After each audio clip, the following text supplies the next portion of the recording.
কোরআন শরীফের সূরা তাহার একটা আয়াত আমার মনে পড়ে, কষ্ট হচ্ছে আপনাদের?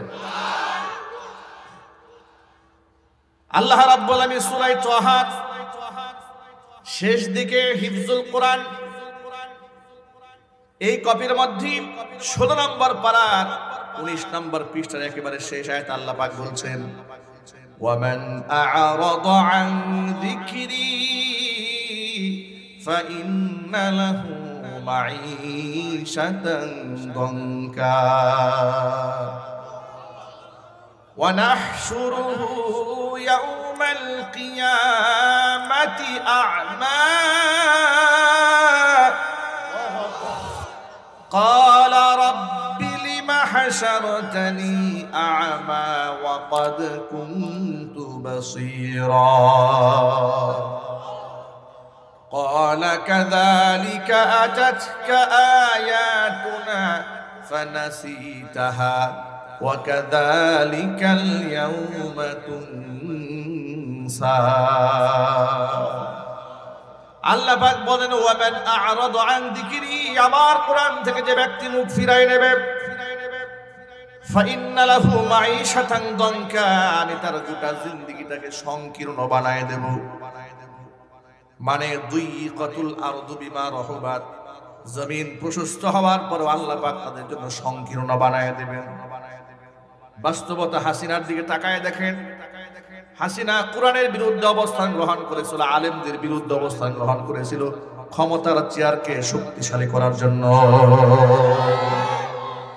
হিন্দুত্ববাদ প্রতিষ্ঠার জন্য সে নিজে আন্দোলন করেছে, মুসলমানদের অধিকারকে হরণ করেছে, আলেমদেরকে স্বাধীনভাবে বয়ান করতে দেয় নাই, কত মাহফিলে 144 ধারা তারা জারি করেছে।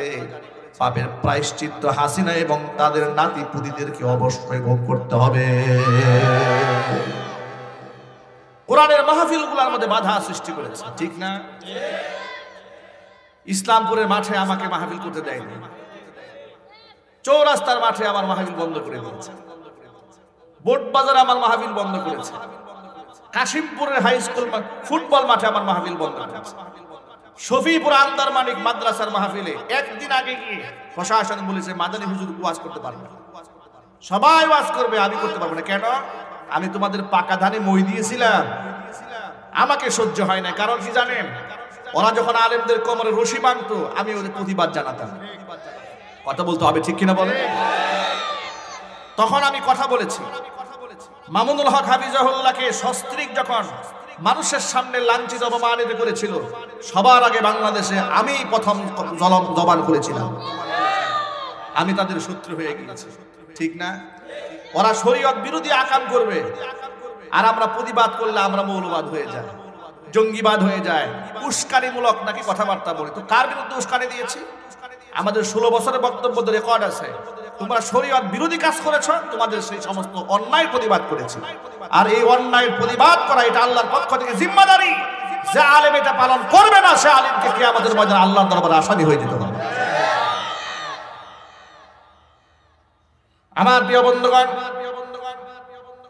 আল্লাহ রাব্বুল আলামিন কোরআন মাজিদের মধ্যে বলে দিয়েছেন, যে ব্যক্তি আবার কোরআন থেকে মুখ ফিরায় নেবে, ফাইন্না লাহু মাঈশাতান দানকা, গোটা জিন্দেগি আমি সংকীর্ণ বানাই দেব।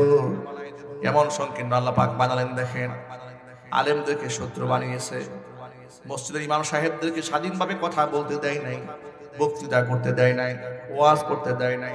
ওয়াজ মাহফিল করতে গেলে থানায় যাও, ওসির কাছে যাও, এসপির কাছে যাও, ডিসির কাছে যাও, চেয়ারম্যান সাহেবের কাছে যাও, এমপির কাছে যাও, মন্ত্রীর কাছে যাও।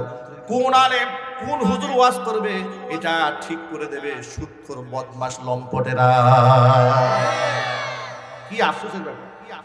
কোন আলেম কথা বলবে এটা ডিসাইড করবে মদখোর, লম্পট, চরিত্রহীন বদমাশগুলা ঠিক করবে কোন আলেম কথা বলবে আর কোন আলেম কথা বলবে না। প্রিয় ভাইরা, বদমাশদের কাছে যে আলেম শত্রু, আল্লাহর কসম, আল্লাহর কাছে সে আলেম শ্রেষ্ঠ আলেম। ঠিক কিনা জোরে বলেন? আর স্বৈরাচার এবং শয়তানদের কাছে যে আলেম বন্ধু, নিঃসন্দেহে আল্লাহর কাছে তার চাইতে বড় মুনাফিক এই জমিনে আর নেই। ওরা দাঁড়িয়ে বলতো যে কোনো হক্কানে আলেমকে গ্রেফতার করা হয় নাই, ধর্ম ব্যবসায়ীদেরকে গ্রেফতার করা হয়েছে। নাউজুবিল্লাহ পড়েন, আরো চিল্লায় এখন নাউজুবিল্লাহ।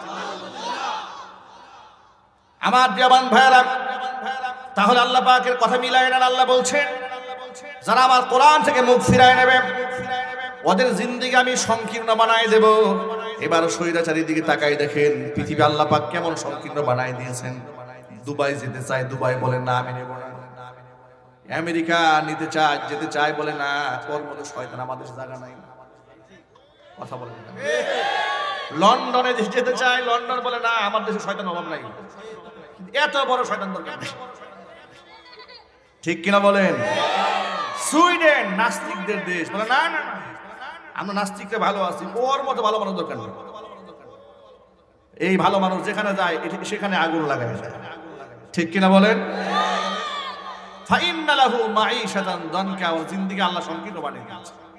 কিয়ামতে আল্লাহ পাক এদেরকে কেমনে উঠাবেন শোনেন। ওয়ানাহশুরুহু ইয়াউমাল কিয়ামাতি আ'মা, কিয়ামতের দিন এদেরকে আমি অন্ধ বানায় হাসরের ময়দানে উঠাবো। অন্ধ বানায় যখন উঠাবো এরা বলবে ক্বালা রাব্বি লিমা হাশারাতানি আ'মা, আয় আল্লাহ কেন তুমি আমাকে অন্ধ বানালে? ওয়াকাদ কুনতু বাসীরা, দুনিয়ার মাটিতে আমি দেখতে পেতাম, আমি চক্ষুষ্মান ছিলাম, কেন আমাকে অন্ধ বানালে? আল্লাহ পাকের পক্ষ থেকে জবাব দেওয়া হবে ক্বালা কাযালিকা আতাতকা আয়াতুনা ফানাসিতাহা, অনুরূপ ভাবে দুনিয়াতে আমার আয়াতগুলো তোমার কাছে এসেছিল আলেমদের মাধ্যমে, নবীদের মাধ্যমে, বক্তাদের মাধ্যমে, দাঈদের মাধ্যমে। ফানাসিতাহা, তুমি আমার আয়াতকে সেদিন ভুলে গিয়েছিলে।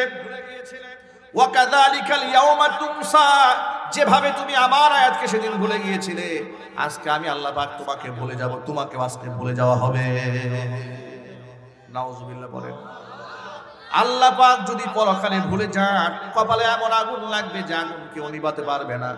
এই জন্য আমার ভাইরা, দুনিয়া থেকে কোরআন বিমুখ হওয়া যাবে না, কোরআন থেকে মুখ ফিরিয়ে নেওয়া যাবে না। কোরআন আমাদের জিন্দেগি। কোরআনময় জীবন গড়েন, সন্তানকে কোরআনের হাফেজ বানান, আলেম বানান, দাঈ ইলাল্লাহ বানান। আপনার সন্তান সন্ত্রাস হবে না, গুন্ডা হবে না, মাস্তান হবে না, আপনার সন্তান ক্যাডার হবে না, আপনার সন্তান চান্দাবাজ হবে না, আপনার সন্তান লম্পট বদমাশ হবে না। এদেরকে ক্যাসিনোতে পাওয়া যাবে না, মদের আড্ডায় পাওয়া যাবে না, বারের আড্ডায় পাওয়া যাবে না, কোন নাইট ক্লাবে এদেরকে আপনি খুঁজে পাবেন না। এদেরকে খুঁজে পাবেন আল্লাহর ঘর মসজিদে তাহাজ্জুদরত অবস্থা। এলাকার মানুষগুলো আপনার সন্তানকে দেখে আপনার জন্য দোয়া করবে, গর্বের সাথে লোকেরা বলবে আরে কোন মায়ের সন্তান, কোন বাবার সন্তান। এক কথায় মাও দোয়া পেয়ে গেল, বাবাও দোয়া পেয়ে গেল। ঠিক না? এই জন্য কোরআন থেকে কোনো ক্রমেই মুখ ফিরিয়ে নেওয়া যাবে না। আর আলেমদেরকে কখনো শত্রু বানানো যাবে না। কেন আপনি আলেমকে শত্রু বানাবেন? আলেমকে তো শত্রু বানাতে নবী করিম সাল্লাল্লাহু আলাইহি ওয়াসাল্লাম নিষেধ করেছেন। আল্লাহর নবী কি বলেছেন শোনেন। হুজুর বলেন কুন আলিমান, সম্ভব হলে নিজে আলেম হয়ে যাও, আও মুতাআল্লিমান, অথবা আলেমের ছাত্র হও। 3 নাম্বার আও মুস্তামিআন, আলেমের শ্রোতা হও। 4 নাম্বার আও মুহিব্বান, আলেমকে ভালোবাসো। ওয়ালা তাকুনিল খামিস ফাতাহলিক, তুমি 5ম নাম্বার হইও না, তাহলে ধ্বংস হয়ে যাবে। খবরদার তুমি আলেম বিদ্বেষী হয়ে যেও না, তাহলে তুমি ধ্বংস হয়ে যাবে। আলেম বিদ্বেষী হয়েছে যারা, ধ্বংস হয়েছে তারা। আলেম বিদ্বেষীদের কোনো সম্মান কি আছে? আরো জোরে বলেন আছে। ওই যে এক লোক গর্ব করে, সাবেক বিচারপতি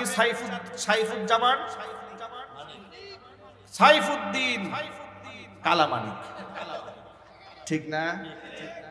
ভণ্ড মানিক। এটা উপরে যেমন কালা, ভিতরে এর থেকে বেশি কালা। ঠিক কিনা বলেন? উপরে কালার চাইতে ভিতরে কালাটা আরো মারাত্মক। আপনি বলবেন যে ভেতর কালা কেমনে বুঝলেন? তো বুঝবো না কেন?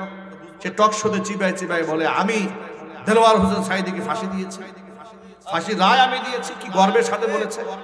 আরে বেটা তুই কোথায় আর সাঈদী সাহেব কোথায়? ঠিক না? সাঈদী সাহেবের লাশে বাধা দেওয়ার পরে লোকেরা হুমড়ি খেয়ে গাড়ির নিচে পড়ে যায় জানাজা পড়ার জন্য। তার সাথে এখানে রক্তের সম্পর্ক নাই, দিনের সম্পর্ক।